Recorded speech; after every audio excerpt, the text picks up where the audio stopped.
Guys, let's talk about the most important thing that you're going to have to deal with in business. And that's going to be people not paying you on time. Also, cash flow, guys, cash flow. So you have to, from day one, figure out what position you're in your business. At what stage are you at? Are you at the stage where you can afford to not get paid for 30 days? Are you at the stage where you have to get paid before you even get the supplies because you don't have the capital to get it, right? So what happens a lot of the times is people are over optimistic and over hopeful. And what happens when you do that, guys, is you don't have an actual game plan. You don't have a policy in place. You don't have means and methods to get the customer to understand that if they want to do business with you because you're an honest business owner, that they're simply going to have to pay for the products and trust that you give them the products, right? And that's a tricky place to be in today's society because unfortunately the world is full of scammers. The world is full of people promising, over promising, under delivering. But keep this in mind.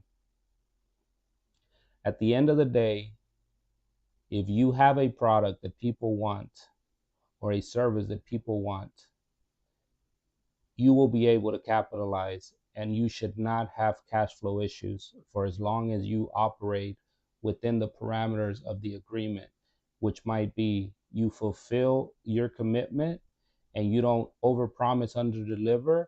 On the contrary, you could underpromise and overdeliver, or you could simply follow the terms of whatever agreement you have. So, two things that are important. When you're doing business the right way, guys, always come through and do as you told the customer you would do, whether that's providing a service or providing a product. Do not be late, is the saying, right? The number one way people fail is simply by not showing up. So do not be late. Do not do what you're going to say. And as long as you do that, guys, you charging up front or you collecting payment within reasonable time of completion. So let's just call it invoice due upon receipt, right? So as soon as you perform the job or you provide the service, you get paid. You don't have to be on a net 30 or a net 60. So that's important. The other thing, guys, when you do get the capital, right? When you do get the funds that you so desperately need for your business, make sure you allocate a proper cash flow reserve. And that's where a lot of people do not even understand the importance of having a cash flow reserve. You have to have a place, you have to have some capital in the event that one of these customers fails you. So you're not going to get it in the beginning, but over time, there should be no excuse for you not to have some cash flow reserve, which essentially you would be borrowing money from yourself in the event that somebody does not pay you on time, or worse, they don't pay you at all. You know, that happens in business, unfortunately, too. So how are you going to deal with these problems when they come if you have no cash? So cash flow reserve, guys, that's number one. Number two way of possibly doing business is a credit line, which I would not recommend. I would steer away from. But if that's the last option you have, then that might be your only option, because I don't want to ever tell anybody not to follow their dreams because they can't get the capital. The capital, guys, is just a tool. It's just fuel for you to go and follow your dreams, for you to take that drive. So I never want to tell people, don't go borrow money to live out your dreams about owning a business, because at the end of the day, you have one life to live. And if you stall and you let something like money hold you back, if you do have the possibility of getting money loaned or investors or anything along those lines, it would be stupid for you not to do it. But that being said,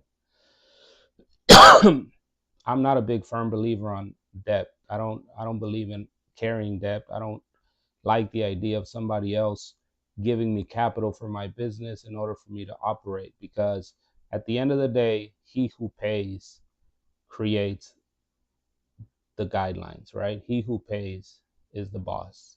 So if you have people giving you money, sooner or later, you're going to have to answer to them, whether it's in a positive or a negative way. You're not 100% on your own. But a line of credit with the bank, which it's a catch 22, because if you're not in business for a period of time, it's hard to get these loans that favor you, right? You could always get a high interest loan, which again is not what I would do. But if that's your only way, then a line of credit it is. Just always manage it properly and don't overspend. Okay. So that's on the cash flow, right? Ways of obtaining capital. The other way, guys, is simply pre-selling a product. Okay. So a furniture store, for instance, most of the time you walk into a showroom, you pay for the product, and the product gets shipped, right? So any online store, any even brick and mortar. So one of the ways to get capital for your business is essentially presenting a catalog or a piece to a potential buyer and getting orders, taking orders, right? There's even catalog um, based businesses where you could actually sell products through catalogs. You get a commission. And I think there was an old Finger Hut magazine that my mom used to love. Rest in peace, my mom. That she would just order things all day on this catalog. So the concept there is, guys, cash. You're always gonna need cash, and you're always gonna have to get creative on how to get your cash for your business. And I'm telling you, different businesses allow you to do different uh, acquisitions of cash.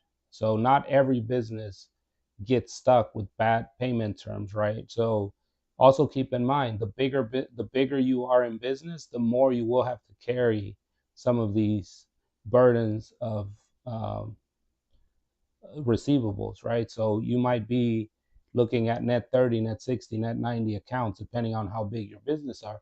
But the concept with that also is your business should, if you're at that stage where your customers are corporations or top 500s, you should be past all this small hurdle, right? So if your business is at the stage where people trust you enough to give you a net 60 and to give you multi-million dollar accounts, well, then we're not even in the same conversation, right? So this is a broad conversation, but my focus is on people starting businesses, motivating you to start, and also people that have just started that are looking for advice and tips, and that's what I'm here for. So, pre-orders, that's a great way. And then the other more traditional way, guys, to raise capital is to go into a partnership, right? Which is something that I've never had to do. But, if you have a really good idea and you have a really good concept or a really good product you want to get out, maybe it's a restaurant, maybe it's a new store, something along those lines, but you don't have all the capital, you could team up with somebody, right? There's nothing wrong with that. And some of the best businesses are partnerships. So with that, depending on what you're bringing to the table, you might not be bringing the majority of the capital, but you might have all the knowledge. So always use your knowledge to the advantage of you, because there's people with a lot of capital that are just looking to invest and partner up. And when I say a partnership, I'm not talking about an investment, because an investment, when people give you money, they expect something in return, essentially, for not doing anything other than giving you the money. But when you're doing a partnership, it's a two-way street, because a partnership, just as both of you guys could have rewards, it could also have liabilities. And also, most partnerships that are active require both parties to perform some duties, right? They might be acting members of the LLC or the corporation. So the interests of both are in the same plane, but also the responsibilities are going to be more fair, and the risk and reward is a little more equal. It's balanced out, right? So I'm not talking about somebody investing in you. That I talked about that previously. What I'm talking about is somebody that you have a potential same interest aligning and creating a business because you don't have all the capital, perhaps, or because you lack something that would otherwise cost you more money. So then you team up with somebody, and then that becomes a partnership. You do everything the legal way, and wish the best for both of you guys, right? Both of you guys um, become a partnership. So that's the other way. So I want to talk about all of the reasons I'm bringing up cash, because most businesses fail simply because they don't have the cash to survive. And if you allow a customer to dictate the pay terms on your business, then you're going to fail. So, what do I mean by that? You should understand what you need to operate. And you not following those steps within your own policy essentially means you're killing your own business because you know better. So, if you know that you cannot take on X amount of orders unless you get X amount of dollars, wouldn't you accepting the order be the same as you essentially failing before you even begin?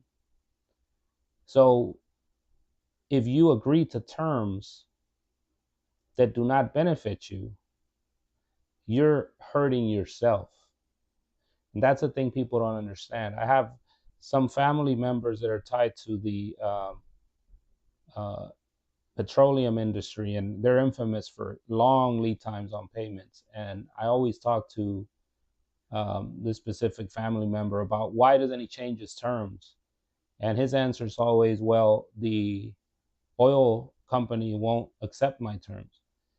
And I said, well, isn't it the same if they don't accept your terms as you not having the business all along?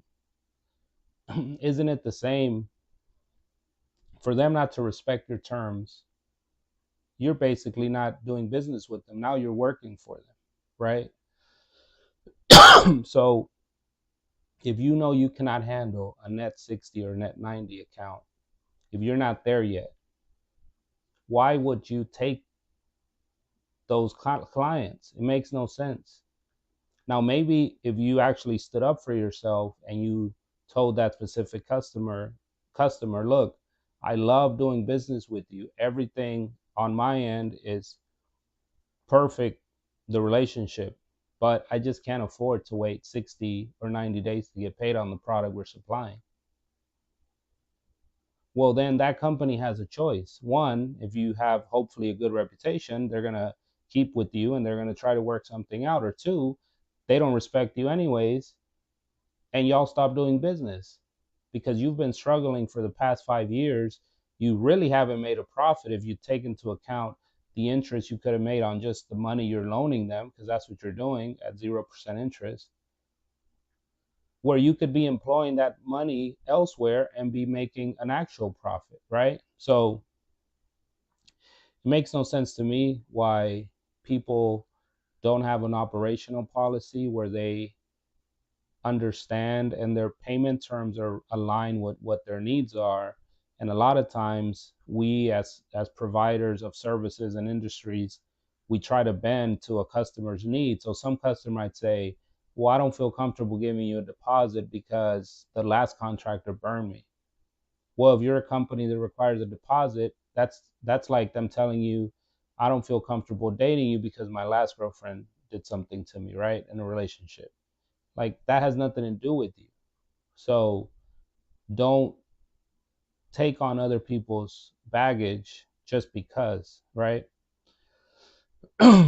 So then we go into um, the actual art of invoicing, which is the last thing I want to talk on. Invoicing is tricky, and this is all related to you getting your cash flow, your money for your business. Most people, and I'll speak as a consumer and a provider in terms of business. Been in business a long time. I think I've mastered the art of invoicing. Most people do not want to really see the invoice and dive too deep into the invoice if you already have an agreement. So make the process as seamless as possible for that individual on the other end to pay you. And also do not make it annoying. I have a particular vendor of mine that every time he invoices me, every time, he'll call me to tell me he's invoicing me. And then he'll call me to explain the invoice, to justify his invoice, even though we all had already agreed. And then he'll ask me, before he sends me the invoice, sometimes he said, I just wanted to see if it was okay to send you the invoice. Once I say yes, then after he sends the invoice, he said, well, I just wanted to make sure you got the invoice. And then afterwards, let's say if I don't pay the right away, or maybe I took a day or two to pay, he calls me and updates me. I mean, he calls me and bothers me, right? And most of the time on most invoices, I pay automatically. Sometimes I do have to audit my invoices because I run a large scale design build company. So sometimes it has happened that I have been over invoiced. So if the invoice is over $10,000, $20,000, I'll spend a day or two just auditing, making sure it checks with the receivables. And the office, typically my office manager does this, but sometimes she even has to just take a couple of days and checks it, right? So the point of this is I'm used to getting invoices. Some homeowners or some suppliers or some new businesses aren't. So don't make it hard and awkward for somebody to pay you. Most people want to pay you. If y'all have an agreement, most people want to pay you. There's a lot of ways people can pay you now, right? The best way to me is e-check. It's a cheap fee. It saves you a trip, saves them a trip, saves you time writing a check. I don't like credit card fees, but some people do prefer that. So you have to accommodate the customer when it comes to you collecting your money. You have to always be a step ahead, and always, if you have an invoice that's somewhat unexpected, where you're kind of in a bind, right? You need some cash flow, you need cash, but maybe the service or product won't be done until Friday, but you actually need the money Friday. So if you invoice Friday now, it's going to lead to Monday. Guys, do not be embarrassed to tell the customer, look, John, look, Tina, I'm going to finish on Friday, and my receivable, my invoice is not going to get to you until we finish. But I was just hoping I could send it before and you could review it. Therefore, when I do send it, hopefully we can get paid, and maybe you can have the check ready for us that day, because we're expecting to finish Friday. I'm on a crunch right now. It would be great if you're happy with the service. If you don't anticipate any issues, then I would love to get paid on Friday. Is that something we can work out? Me as a customer, I respect that 100 times more than if on Friday you show up, you basically need the money and we didn't have a prior conversation, right? I get it, you're done, we're going to pay you, I'm going to pay you, I'm not saying I'm not, but sometimes it's just not the right time to pay you. Sometimes I don't have a checkbook on me. Who walks around with the checkbook? So always make sure the customer understands that an invoice is coming and that you're going to do your best to make sure they're happy so they have no issues paying you. But that's all part of the customer service and proper ways to obtain your funds, the cash that you desperately need for your business, right? So That's it for today, guys. I'm wearing my glasses because my eyes have been bothering me with the allergies. I'm not trying to look cool, but thank you. And I still don't have any followers, but it's okay. I enjoy making these videos, and we'll talk soon.